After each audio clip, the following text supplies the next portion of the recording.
Une frontière déserte, voilà à quoi ressemble depuis dimanche le passage de Rafah entre la bande de Gaza et l'Égypte. Selon le Hamas, les fonctionnaires égyptiens auraient quitté leur poste à la suite des violences qui secouent leur pays.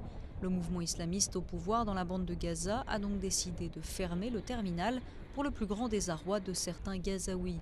En temps normal, ils sont entre 400 et 500 à traverser la frontière chaque jour.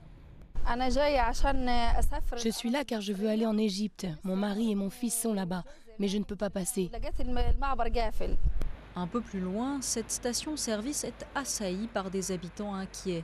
Depuis quelques jours, les tunnels de contrebande creusés sous la frontière tournent au ralenti, faisant craindre une pénurie d'essence, de ciment, voire de nourriture.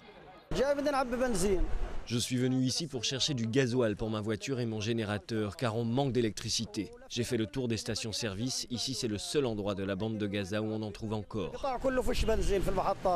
Autre conséquence de la révolte égyptienne, 6 prisonniers palestiniens détenus en Égypte ont réussi à s'évader. C'est le cas de Mohamed, un membre du Hamas, écroué depuis 2009 dans une prison proche du Caire. Un incendie lui a permis de s'échapper. Nos frères et les Égyptiens nous ont montré le chemin. C'est grâce à eux que nous sommes sortis, puis nous sommes revenus à Gaza en passant par un tunnel. Autant dire qu'à Gaza, on observe de très près ce qui se passe en Égypte. Le Hamas a beau assurer que tout est calme à Rafah, plusieurs centaines d'hommes ont été déployés le long de la frontière contre une cinquantaine en temps ordinaire.